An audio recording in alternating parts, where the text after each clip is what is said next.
So, welcome to Jumbo IS and welcome to our lecture series called Daily News in Shorts. In this lecture series, we cover a particular day's current affairs in a short span of time within 30 minutes. The idea behind this lecture series is pretty simple. We want you to cover your current affairs and we want you to cover them on a daily basis. But we know that you can't spend your entire day just reading the newspaper, right? You can't spend your entire day just covering that day's current affairs. You need time for other subjects also. Therefore, to help you guys out, we have come out with this lecture series in which we'll cover the entire day's current affairs within 30 minutes. Now, just after watching this lecture within 30 minutes, you have to revise this lecture as well. The revision would hardly take around 20 minutes. But through revision, you'll be able to consolidate these current affairs in your memory. You'll be able to remember them for longer periods of time, right? So just watching 30 minutes of this lecture would be job half done. You have to spend another 20 minutes revising this lecture. All right. So 30 minutes of watching this lecture, 20 minutes of revising this lecture, and in about 50 minutes time, you'll be done for the day as far as current affairs are concerned. You don't have to worry about current affairs. Your entire day is freed up. Now you can spend it by covering other parts of your UPSC syllabus like polity, geography, history, and others. All right. You can find the notes for revision on our Telegram channel. So along with this lecture, we are going to provide you with the notes of this lecture, and these notes shall be shared on our Telegram channel. Now, where can you find our Telegram channel? Well, just below this video in the comment section, you'll find a link. Just click on that link. It will take you to our Telegram channel, and from there you can download the notes and spend the necessary 20 minutes. All right? Okay.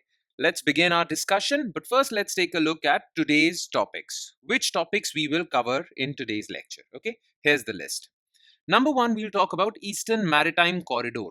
It is a sea route between Russia and India.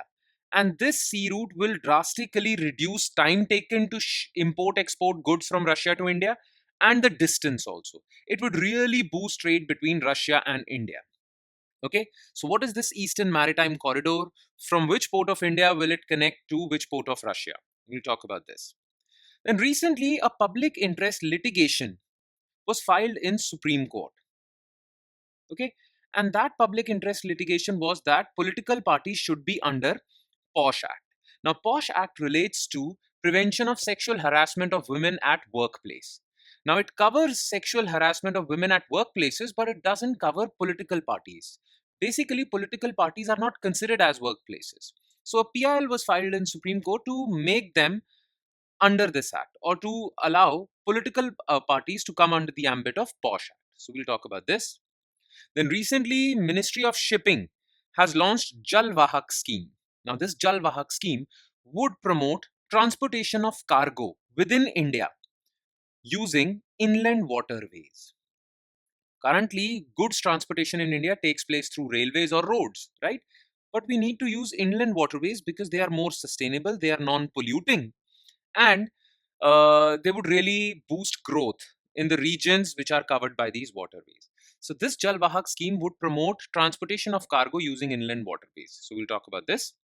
And in the end, we'll talk about the concept of open prisons. These open prisons do not hold prisoners in their prison cells. They are open in nature. They have relaxed rules for prisoners. In fact, prisoners can go out to their jobs, respective jobs, can go out to work and come back to the prison.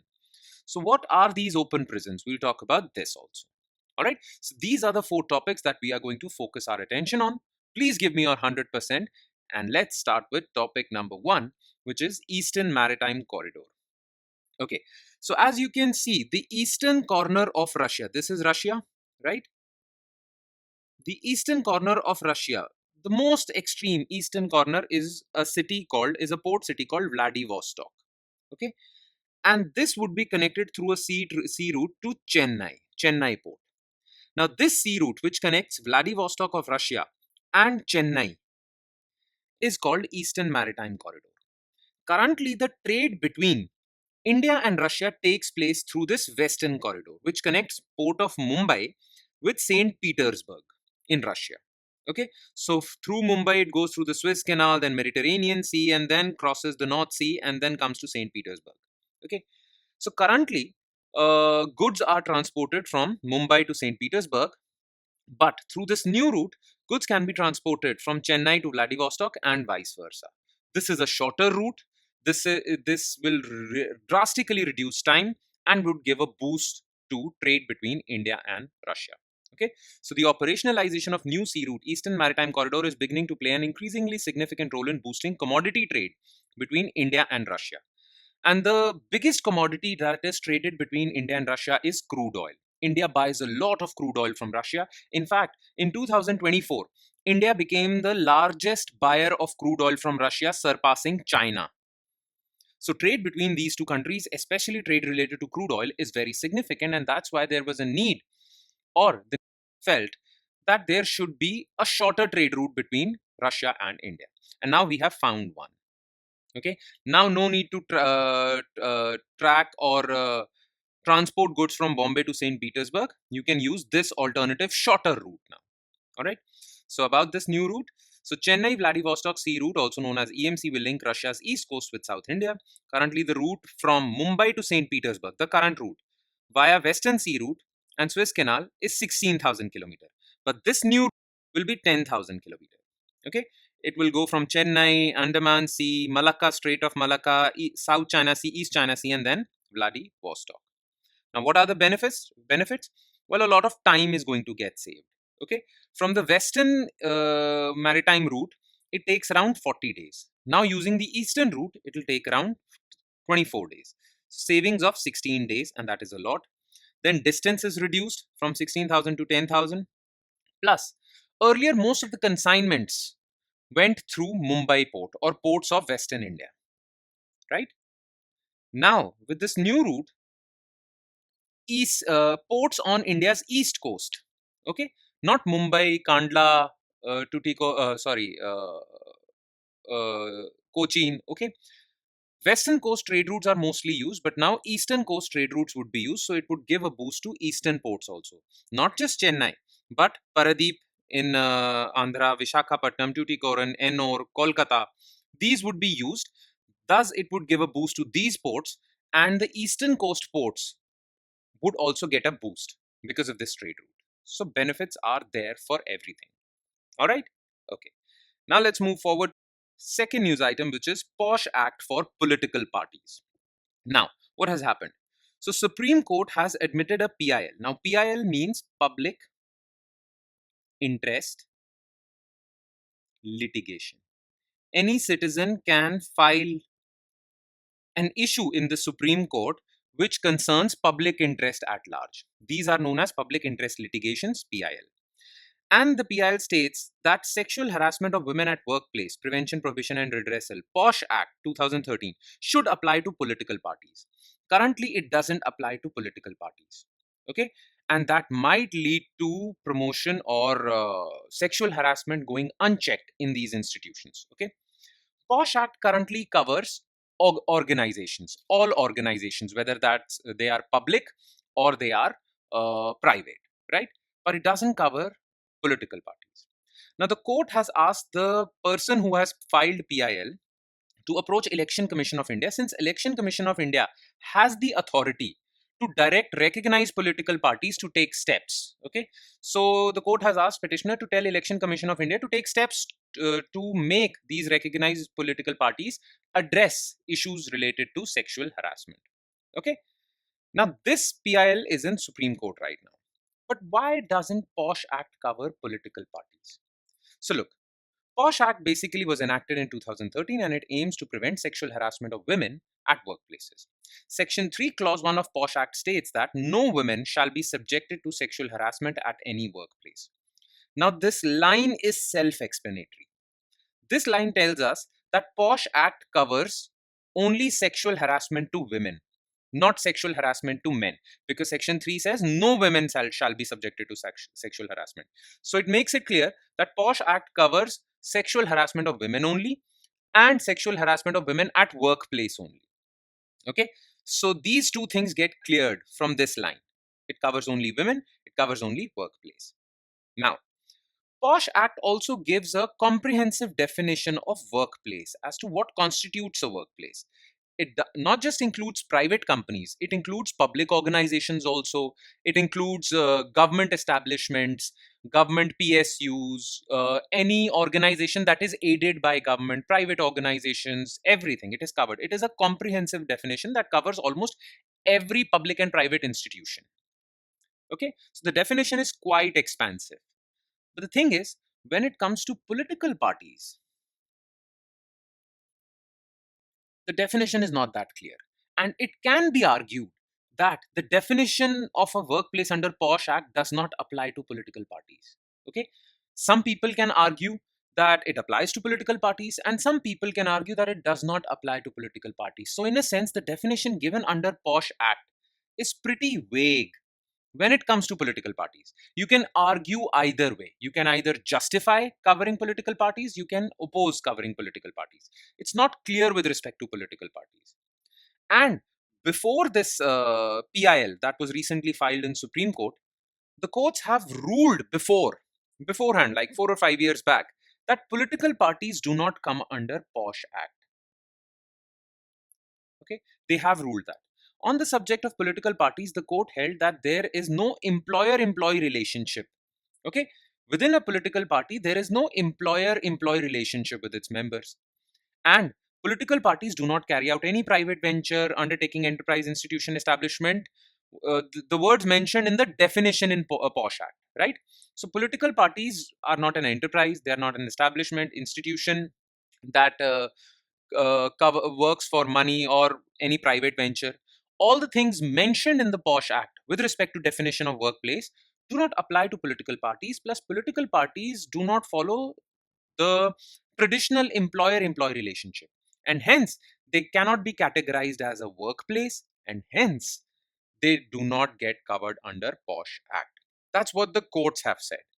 But with this new PIL, courts might take a different turn or might review their earlier decision. Okay. You see, as per Posh Act, every organization should have an internal complaints committee. Okay. As per Posh Act, every organization should have an internal complaints committee, ICC, and this internal complaints committee should have women members as well. Okay. So every organization is mandated to have this ICC, which will hear and discipline cases of sexual harassment. Now, because it doesn't apply on political parties are not mandated to set up an internal complaints committee. Though themselves, political parties have set up disciplinary committees, but they are not mandated under Posh Act to set up ICC.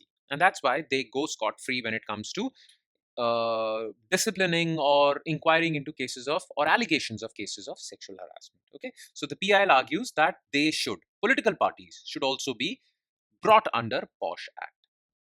All right. Okay. Then we come to Jalvahak Scheme. This Jalvahak Scheme will boost inland waterway cargo transport. Look, currently cargo or goods are transported in India. Bulk goods are transported in India through roads using trucks and big vehicles or through railways. Now, usage of a lot of roads causes traffic problems, right? Causes road congestion, right?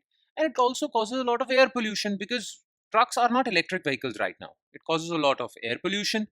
It increases India's demand for diesel, petrol, causes traffic congestion, and all sorts of problems. Similarly, with railways also, even if the railway tracks are electrified, the electricity used is produced from coal mostly, right? So it also causes at times air pollution because the electricity used for powering railways is produced through coal. It also leads to greenhouse gas emissions, right? And it can also cause air pollution if the train is based on a diesel engine, right? But if we can use our rivers and canals for transporting cargo, then it won't lead to much air pollution, okay, because these won't run on heavy diesel engines. It won't cause traffic congestion on roads. In fact, it would reduce traffic congestion on roads, but because now you don't require that many trucks, you can transport cargo through rivers and canals, inland waterways. All right, so it would reduce congestion on roads, on railways. It would reduce greenhouse gas emissions. It would be more sustainable. That is why government is promoting usage of inland waterways for transportation of cargo instead of roads and railways. Roads and railways would be used, but some of the cargo should be transported through inland waterways, and that would reduce pressure on roads and railways. All right. Now, to promote cargo transporters to use inland waterways, government has launched Jalvahak Scheme, which would incentivize cargo movement via inland waterways. Now, this marks a major step towards promoting sustainable and cost effective. Sustainable, I've told you, it would reduce greenhouse gas emissions, and cost effective. It is said that transporting goods through trucks or railways is more expensive than transporting them through ships on inland waterways. Okay, so it would promote sustainable and cost effective transportation across National Waterway 1, which is constructed on Ganga River, National Waterway 2 on Brahmaputra River, and National Waterway 16 on Barak River in Northeast. Okay, so these three national waterways are covered under Jalvahak Scheme, which means that cargo transporters would be incentivized under Jalvahak Scheme to use these three national waterways. Okay, so about this scheme, so Jalvahak Scheme offers reimbursement of up to 35% of total operating expenditure. So the amount of expenditure a cargo transporter incurs on transportation, 35% would be reimbursed by the government if they are transporting cargo via National Waterway 1 to 16. It provides direct incentive to the cargo owners to transport their goods via inland waterways of more than 300 kilometers. Now, this scheme is jointly implemented by Inland Waterways Authority of India, which is a statutory organization. That means it was created through an act of parliament. Okay, Inland Waterway Authority of India, like to develop highways in India, we have National Highway Authority of India. Similarly, to develop waterways, we have Inland Waterway Authority of India. So IWA and Inland and Coastal Shipping Limited, these two are jointly implementing this scheme. This is Union Minister Sarvananda Sonowal for Ministry of Shipping, and he is inaugurating first ship on National Waterway 2. All right. So this scheme was launched by him basically. All right. Now, what is the significance of this Jalvahak scheme? First of all, it will provide a lot of benefits. It would reduce logistics cost. Logistics means cost of transportation and storage, because inland waterway transport is cheaper than roads and railways. It would decongest roads and railways, and it would lead to sustainable mode of transportation. In fact, the government has set a target of 200 million metric tons of cargo movement via waterways by 2030. So at least 200 million metric tons of cargo should be moved via national waterways by 2030 and 500 metric ton by 2047. It aims to realize the vast potential that waterways have and unlock the value of blue economy. This concept was given recently. Blue economy means leveraging India's ocean resources and inland water resources to boost India's economy. Okay, so basically, leveraging India's aquatic systems, whether that's coastline of India or inland waterways and canals, to boost India's economy. Okay, it will provide a major boost to the economy of eastern India, because most of these waterways are in eastern India, Bengal, Bihar, northeast. Now, initially, this scheme will be valid for 3 years. Just remember this part also. All right. Now, the question arises, what are national waterways? Okay, so let's talk about them also. So, India in total currently has 111 national waterways. We have more waterways as well, but 111 of them are declared as national waterways. So, to promote inland water transport in the country, 111 waterways have been declared as national waterways. Okay, like some roads are declared national highways, some roads aren't.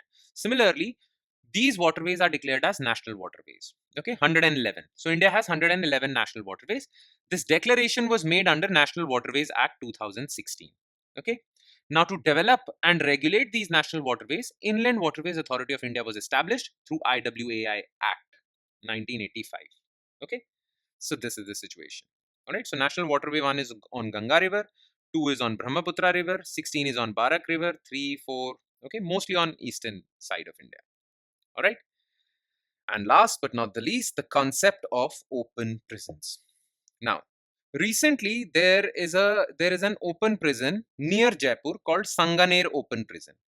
A dispute has risen regarding the land used by this open prison. Okay, this land is used by an open prison, but Rajasthan government wants to construct a hospital on this land. But the open prison authorities are saying that this land belongs to us. So there is a dispute, and the matter has went to Supreme Court. Now, that is not our area of concern. This dispute will be decided upon by Supreme Court, and that would be all. But what is important for us is to understand the idea of open prisons and whether they are allowed in India or not. Okay. So, about open jails. So, an open prison or open jail is any jail in which the prisoners are trusted to complete sentences with minimal supervision. Unlike the proper jails where police authorities or jail authorities have 24/7 supervision of inmates. Okay. These open prisons have open gates and they have minimal supervision, and the prisoners in these jails are not locked up in cells, jail cells. Okay. Now remember, jail is a state subject. That means states have the power to regulate or make rules regarding prisons in India. Okay. It is not the power of center, but state governments or state assemblies, because jails or prisons is a state subject, right? Now, each and every state has formed rules regarding open prisons in their area. But to help states out, central government enacted Model Prisons and Correctional Services Act. Model prisons.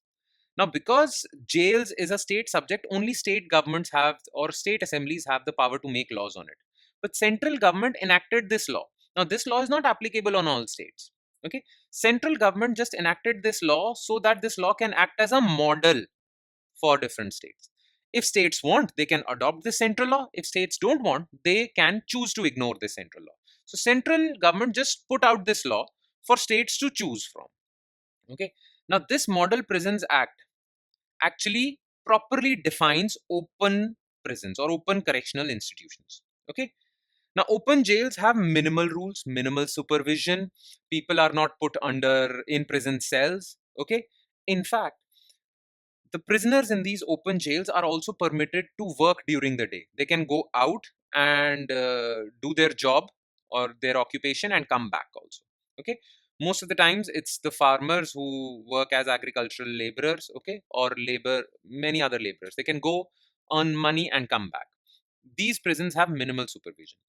Now, what type of prisoners are kept in open prisons? Well, mostly open prisoners have inmates who are whose threat level is very low when it comes to society. These are not violent criminals and they pose minimal threat to society at large. Okay. Sometimes those criminals who are almost at the end of their sentence in jail are put in open prisons based on their good behavior in jail. Okay, they are also put here. Some prisoners who are at pose minimal threat to society, they are put here. Okay, and open jails have been set up so that proper jails are decongested. Okay, currently India faces overcrowding of prison. Okay, so to prevent overcrowding of prisons and to remove non-violent peaceful inmates into minimal supervision jails, we have created the concept of open jails. Okay, these are open jails. Now, open jails in India. So the first open jail in India was established in 1949 in Lucknow, Uttar Pradesh. Then Government of India established All India Committee on Jail Reform, also known as Justice Mullah Committee. And Justice Mullah Committee gave some recommendations regarding open jails. So Justice Mullah Committee said that every state should come out with proper rules and regulations with respect to open jails. Okay, different states will have different rules because jails is a state subject. Okay, now according to Prison Statistics of India 2022, India currently has 91 open jails in 17 states. So not all states have open jails. Okay, Rajasthan has the highest number of open jails, 41, followed by Maharashtra. All right. Again, the advantage of having open jails is, as Justice Mullah also pointed out, that it would decongest existing jails. It would really offer the prisoners a chance to integrate well into the society. Okay, because once they get out, it becomes very difficult for prisoners to integrate well with society because most of their life they have spent in jails. So, to ease their transition to free society, prisoners at the end of their sentence, non-violent prisoners, are kept in open jails. Okay. And that's all. With that, we conclude today's session. Thank you so much for watching, everyone. And please do not forget to revise. Revision is very important. Very, very important if you really want to remember these current affairs. Now, please go to our Telegram channel. The link is in the comment section below. Download the notes and spend the next 20 minutes revising this. Okay. On that note, I'll be signing off. Thank you so much, everyone.